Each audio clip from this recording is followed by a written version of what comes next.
गिबियावनो आं बयनोबो गोथार बाथौ साननि शुभेच्छा हरग्रोयो। बाथौआ जाहैबाय बर'फोरनि धोरोम। बे धोरोमा दिनैनि गैया। जुग जुगनिफ्राय बर'फ्रा बाथौखौनो गावनि हारिनि धोरोम हिसाबै मानिबोदों। जदिअबा जोंहा लिरनाय बिजाब गैयामोन। बेनि थाखाय गुबुन गुबुन जायगायाव गुबुन गुबुन आदब खायदाजों इसोरखौ फुजिनाय जायोमोन। नाथाय फैयै फैयै दा गोबां सानसुमैफ्रा रिसार्च खालामै मोनसे इउनिफर्मिटि लाबोनो थाखाय बिजाब महरै बाथौ फुजा खालामनायनि नियमफोरखौ दा लिरनानै होनायनि खारनाव रायजो राजाफ्रा बयबो एखे धरनै जोबोद मोजाङै सुंदरै इसोरखौ फुजिनाय हाबाफारि लानानै दा खालायसै। जोङो बयबो लुबैदोंमोन मोनसे समाव जे गुबुन धोरोमफोर बायदि जोंहाबो मोनसे गोथार सान थाथों आरो बाथौ गौथुमनि दैदेनगिरि बिथांमोनहा नैथि मंगलबार आघन मासनि माग मासनि नैथि मंगलबारखौ लुबैनायलाय बिटिसि सरकार आरो आसाम सरकारनि गनायथि मोननायनि उनावहाय बेखौ दा सुंदरै फालिनाय जादों आरो इयुनाव जोङो साबसिनै फालिलांगोन। बाथौ धोरोमा जोंनि सिनायथि माने आइडेन्टिटि। बाथौ धोरोम नङाब्ला बर'फोरनि आइडेन्टिटिया फुरा जानाय नङा, फुरनांगौ नङा। खारन बे धोरोमाव जोंनि आखल आखु रायलायनाय बुजिनाय जोंनि साननाय हनाय गाननाय जोमनाय खननाय मोसानाय दामनाय देनाय गासिबो रिलेटेड। बेखायनो जोङो लुबैदों सोरबाफोर गुबुन धोरोमाव थांबायब्लाबो जोंनि हारिनि भबिसतखौ नाहरनानै बयबो गावनि गुदि जि धोरोम बाथौ धोरोम बेवहाय फैफिनलायनानै जयै थानो जोंहा प्रयजन दङ। रुनिकाटा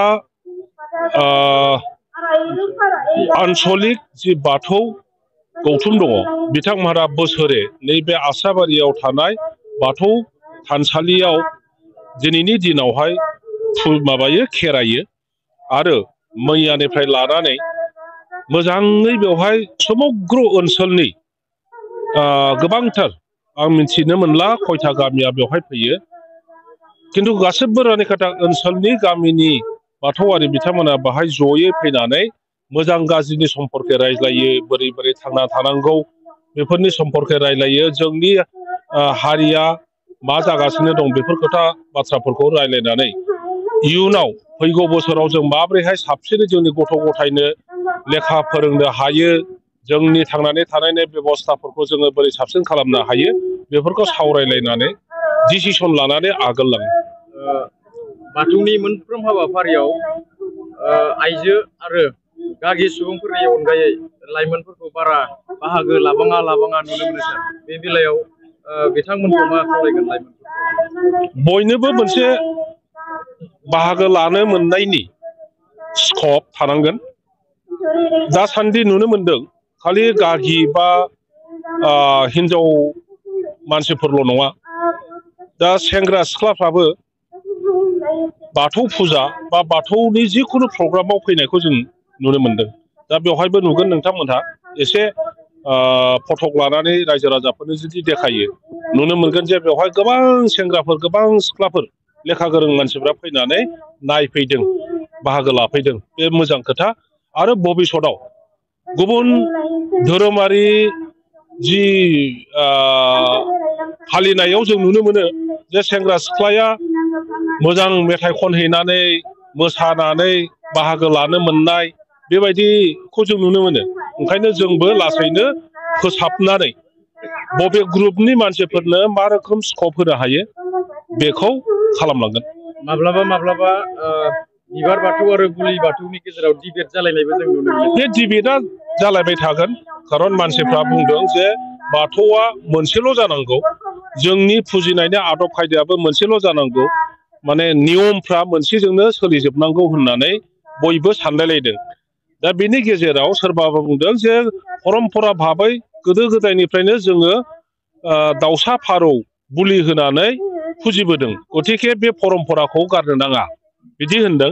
माखासेया बुंदों दिनैनि गोदान जुगाव बोलि होनायखौ सुबुं माहारिया गाज्रि मोनो। खारन जोंबो मानसि हिसाबै जिब गोनां, जिबन गोनां आरो दाउमा दाउसाफ्राबो फारौआबो मानसि बायदिनो जिउ गोनां आरो सोरनिबा जिउखौ फोजोबनानै इसोरखौ फुजिनाया इसोरा बेखौ अनगोन ना गाज्रि मोनगोन बेबायदि जुक्ति होलायनानै माने बिबारजों फुजा होनायनि आदबखौ लादों। दा बेनि गेजेरावहाय एखमबा जुक्तिथाया फैखागोन। दा जोङो बुंदों जे नोङो बुलिजों फुजा होयो ना बिबारजों फुजा होयो ना बे बाथौ लुनायाव सोरबाया बबेबा नियमजों लुयो, बबेबा सोरबा दस्राजों लुयो, बेफोरो गिदिर खोथा नङा। खिन्थु जोंनि मानसिफ्रा बाथौ धोरोमखौनो फालिग्रोनांगौ। मोनसे समाव सानसुमैफोर ओंखारगोन, जोंनावबो गिदिर सानसे बेलासे सोरबा माने महापुरुष ओंखारगोन। बे महापुरुषआ फोरोंलांजासिम जोङो थाग थुगै जों बिदिनो लांबाय थागोन।